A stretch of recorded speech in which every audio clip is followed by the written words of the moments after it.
코로나19 주변에 감염 안 된 사람을 찾기 어렵다는 말까지 나올 정도로 본인이 알았거나 아니면 가족 중 확진 경험이 있는 경우가 대다수일 텐데요.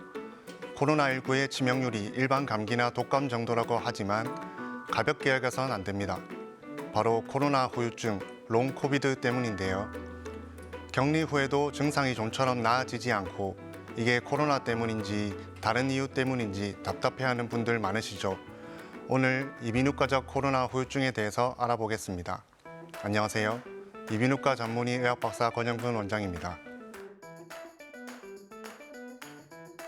코로나 후유증은 기침, 피로감, 호흡곤란, 인후통, 인지장애 등을 포함하여 코로나 감염 이후 일상생활에 악영향을 미치는 증상들을 말합니다. 코로나 유행 초기에는 후각소실이나 미각소실 등이 주된 후유증으로 나타났으나 오미크론 변이 이후에는 기침이 가장 흔한 후유증으로 보고되고 있습니다.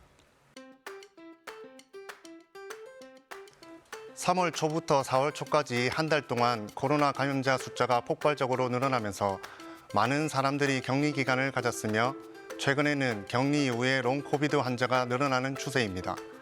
정확한 통계를 내보지는 않았지만 외래 내원 환자의 20에서 30% 정도 되는 것 같습니다. 롱 코비드 환자의 90% 이상은 코로나 감염 이후로 기침, 인후두 이물감으로 내원하고 있습니다.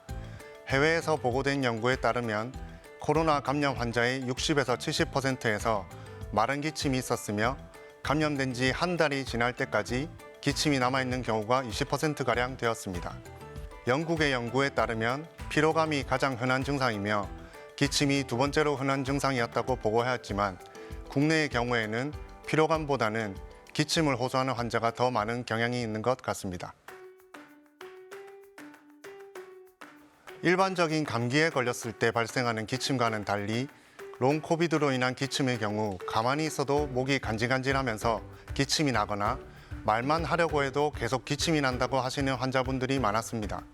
이러한 원인으로는 코로나 바이러스가 기침을 매개하는 감각신경을 감염시켜 기침 반사의 과민 현상이 나타난 것으로 생각되어지고 있습니다.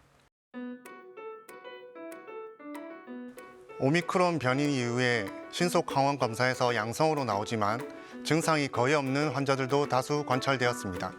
따라서 증상이 없거나 가벼운 경우 일상생활에 지장이 없다면 치료를 받지 않으셔도 되겠지만 반복되는 기침, 이물감, 피로감 등으로 일상생활에 지장이 있는 경우라면 빨리 병원에 방문하셔서 적절한 치료를 받으시는 게 좋겠습니다.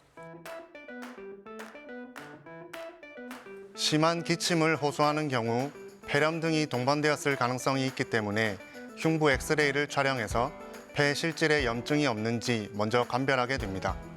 흉부 엑스레이에서 이상이 없는 경우 후두 내시경으로 인후두를 관찰하고 염증 유무에 따라 그에 맞는 약물 치료를 하고 있습니다. 최근 코로나 감염이 폭발적으로 증가한 이후에 롱 코비드 증상에 대한 관심이 많아지고 있지만 아직까지는 롱 코비드 치료에 대한 데이터가 부족한 상황입니다. 최근 롱 코비드에 대한 많은 연구들이 진행 중이며 롱 코비드의 발병 기전이 밝혀진다면 충분히 치료가 가능하다고 생각됩니다. 현재로서는 롱 코비드 증상이 있는 경우 가까운 병원에 방문하셔서 증상이 호전될 때까지 꾸준한 치료를 받으시는 것이 좋겠습니다.